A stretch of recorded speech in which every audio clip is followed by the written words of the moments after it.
we're here today with McKay Jenkins, a professor at the University of Delaware. He's a journalist, a nonfiction writer, a scholar of American studies, and with a specialty in environmental studies. Hi, McKay, we're so glad you're here.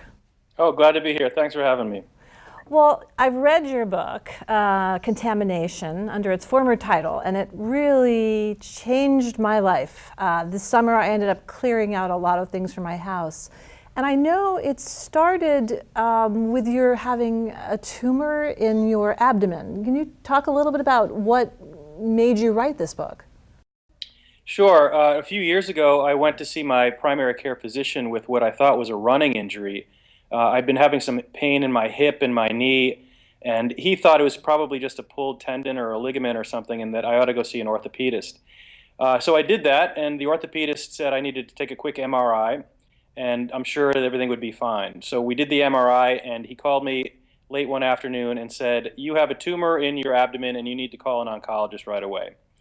At the time, my children were about a year and a half and 4, so this was a very frightening experience for my wife and I. I ended up getting onto the schedule of a surgeon in New York City, and as I was waiting there to go in for surgery, some researchers came up to me and asked me if they could inquire about my what they called my chemical exposure. And I said to them, I don't know what you mean. I'm just a professor. I've been a journalist. I've never worked in a chemical plant or anything like that. So what do you mean? And they said, no, we're really interested in household things like what your house is made out of, whether you have formaldehyde in your plywood, or what you clean your house with, or what cosmetics are in the house, what kind of water bottles you drink out of. Do you have, flame-resistant chemicals in your mattress or stain-resistant chemicals in your carpeting? All the stuff that all of us come into contact with every day. And that really was quite startling.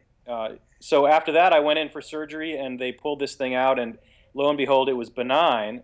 And I said, well, what are the chances of that? And they said, well, we see about 100 of these tumors a year, and about 96 of them are malignant, and you happen to be one of the 4 lucky ones. So Wow. that was pretty fortunate. So I'm fine. Like, my health is totally fine, but I was left with all these questions about these chemicals and where they can be found and what their influence on our health is.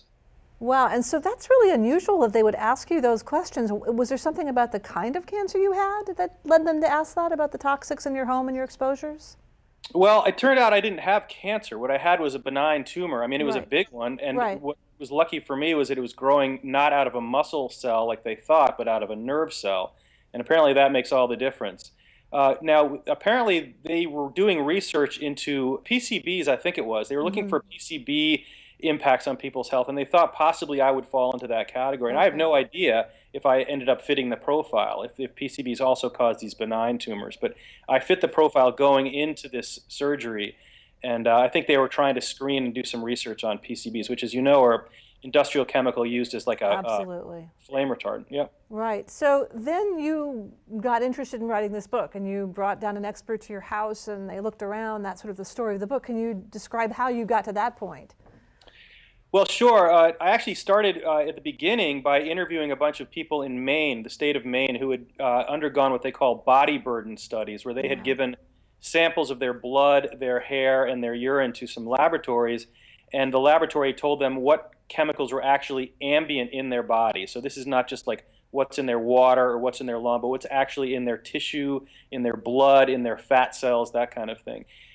Once I learned that story, I then came and invited a toxicologist to come to my house and kind of go room by room and tell my wife and family and I what kinds of things he saw in our house. Now we live, comparatively green, I would say. We make all the right choices that anybody would make, but it turned out there were all kinds of things in the house that I was not aware of, including, I had dozens of cans of paint in my basement that had been sitting there for years, right below the kitchen. And he said, all those fumes are going straight up into your food supply. Of course, all the construction materials used to make your house, as I said, the plywood has formaldehyde in it, the paint on your walls has VOCs in it, the acoustic tiles in your music room are made out of petrochemicals, the lawn chemicals that your neighbor has. I mean, there's everywhere you look there are these things. So there's just really no escaping it. No matter how good your choices are, this stuff is just kind of built into our lives. As I said, this summer I cleared out every paint can, all these different, the paint thinners, any kind of chemical, because I have a second house my house sits over all those, a workroom and my garage. And so I had all these things that you were describing, I've been sitting on top of, and I guess the vapors have been seeping into my home. And how typical is that?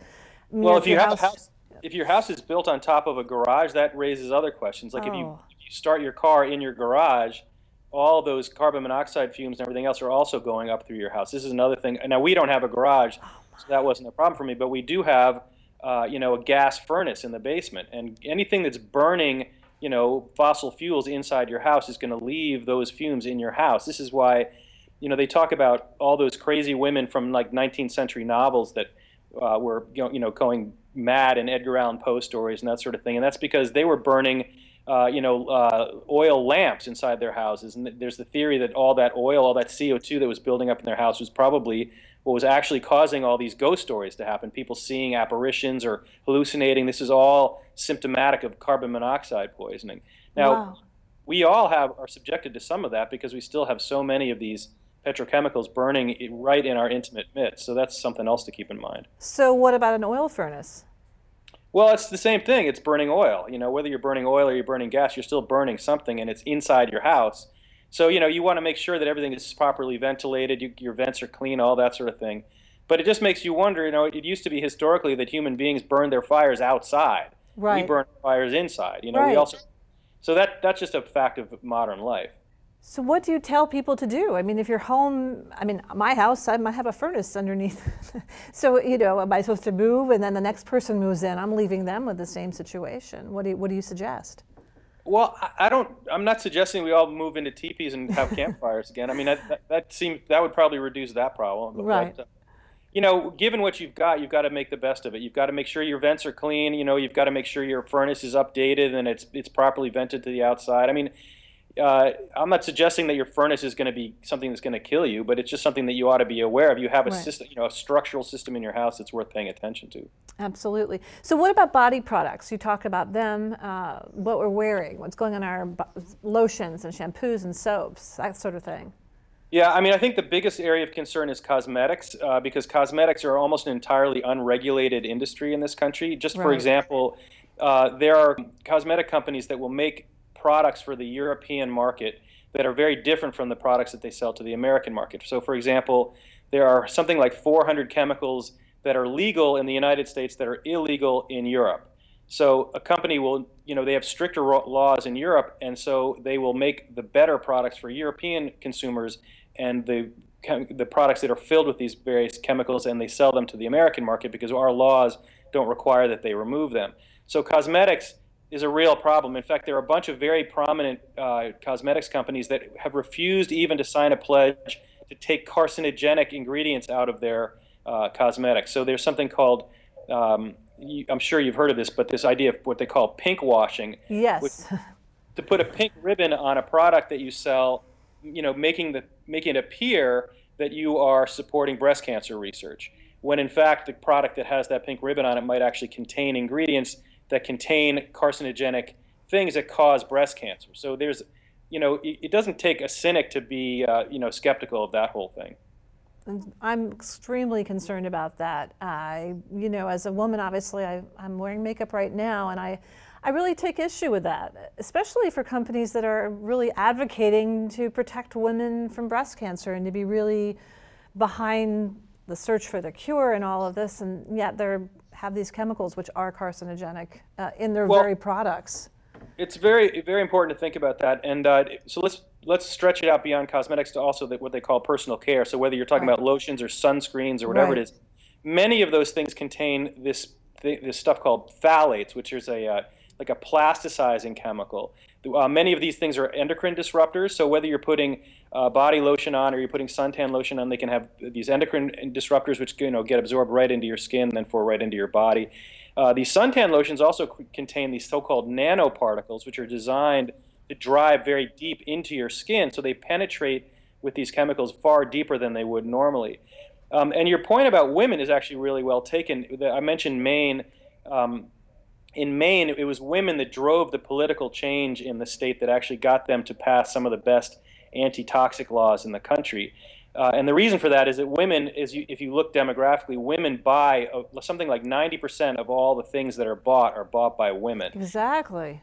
Women are driving the consumer culture, and if women demand better products, companies will provide them. And that also being said, it's only women that can convince politicians that their vote is more important than the money that they might be getting from a lobbyist from a chemical industry. And that's exactly what happened in Maine.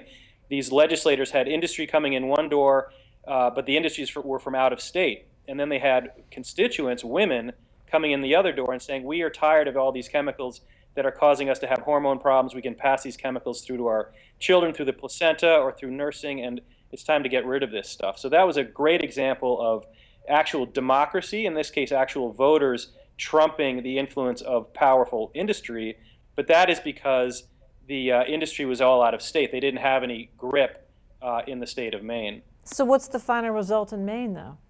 Well, Maine passed some of the strictest anti-toxic laws in the country.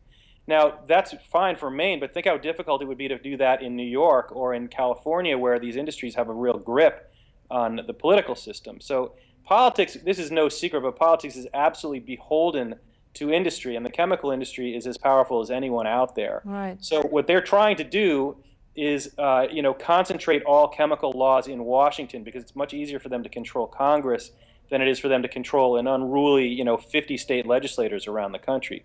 So when you hear them saying things like, we need one federal law to control all this stuff, the reason for that is not them not being altruistic. The reason for them is because they can control the money and the power in Congress way easier than they can in all these 50 states. Wow. So if you were to have, we only have a little bit of time left, but what are your final words to say to people to how to organize? I mean, this is, we barely touched the surface of your book. It's phenomenal, and I highly recommend it to everyone. I mean, we need to be informed.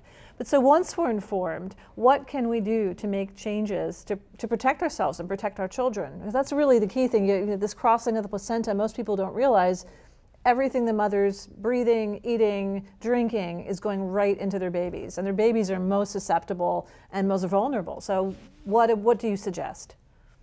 Well, I usually answer that with sort of three suggestions. One is to shop better. Like, there are actually many, many products, many companies that are taking advantage of this anxiety to create products that are actually fairly benign. Whether you're talking about, like, Seventh Generation is a company out of Vermont that makes very benign cleaning products. That's an obvious thing to do. So shop better. Learn a little bit and shop better. Become a wiser consumer.